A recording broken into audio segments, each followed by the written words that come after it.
México destaca en el ámbito mundial por su tradición de asilo y refugio, aunque a veces poco reconocida al interior del país, como en el 2019 que se cuestionó el apoyo al expresidente boliviano Evo Morales, en donde se tuvo que defender la vocación de la política mexicana al respecto. México ha hecho muy bien históricamente en hacer eso. Es un timbre de orgullo para México.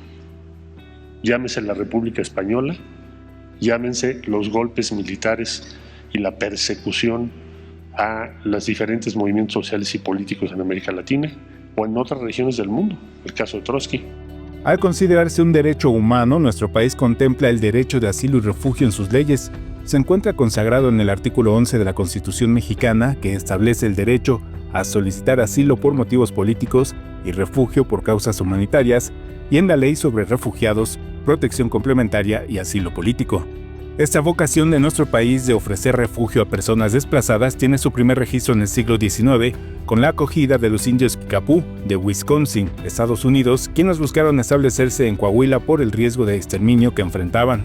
La etapa más emblemática de la tradición de asilo en México tiene lugar durante la Segunda Guerra Mundial, gracias a la vocación de diplomáticos mexicanos con visión humanista como Gilberto Bosques, quien fue cónsul general de México en Francia en 1939, primero en París y a raíz de la invasión germana de junio de 1940 en Marsella, lugar donde se reubicó el consulado y en donde ofreció todo el apoyo posible a familias que huían de la guerra.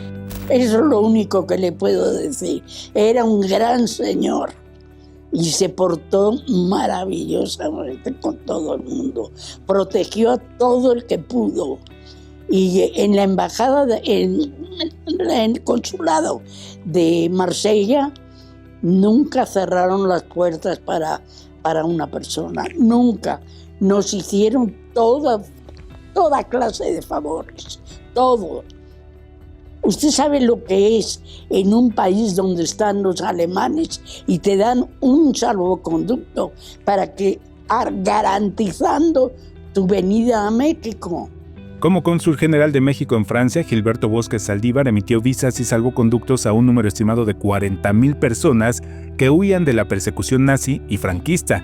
Estas personas eran de diversas nacionalidades y credos, incluyendo republicanos españoles, judíos y opositores al fascismo.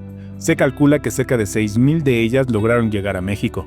En las décadas de 1960 y 1970, México se convirtió en un santuario para aquellos que escapaban de las dictaduras militares y los conflictos políticos en países de Sudamérica como Chile, Argentina, Uruguay y Brasil. Intelectuales, políticos y activistas encontraron refugio y la posibilidad de continuar su lucha o reconstruir sus vidas. En la década de los 80, la violencia y los conflictos armados en Centroamérica, principalmente Guatemala, El Salvador y Nicaragua, generaron una masiva ola de refugiados que buscaron seguridad en México.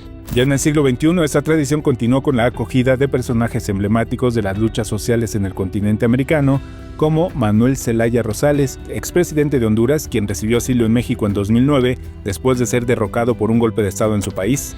En octubre de 2019 y enero de 2020, México otorgó asilo a varios funcionarios y asambleístas de Ecuador en medio de una crisis política en ese país, entre ellos Jorge Glass, ex vicepresidente de Ecuador, a quien México le otorgó asilo en su embajada en Quito en abril de 2024, lo que generó un conflicto diplomático con Ecuador. Evo Morales Saima, expresidente de Bolivia, que en noviembre de 2019, tras una crisis política en su país, tuvo que salir protegido por su derecho de asilo político. Lilia Paredes Navarro, esposa del expresidente de Perú, Pedro Castillo, y sus hijos llegaron a México en diciembre de 2022 en calidad de asilados tras la detención de Castillo en Perú. Un caso en el que se ofreció asilo pero el apoyo no se concretó es el del activista Julian Assange, quien divulgó documentos clasificados del gobierno de Estados Unidos y perseguido por esta causa. La oferta se hizo en enero del 2022, sin embargo no se pudo concretar por la situación procesal que enfrentaba Assange. Informe Capital.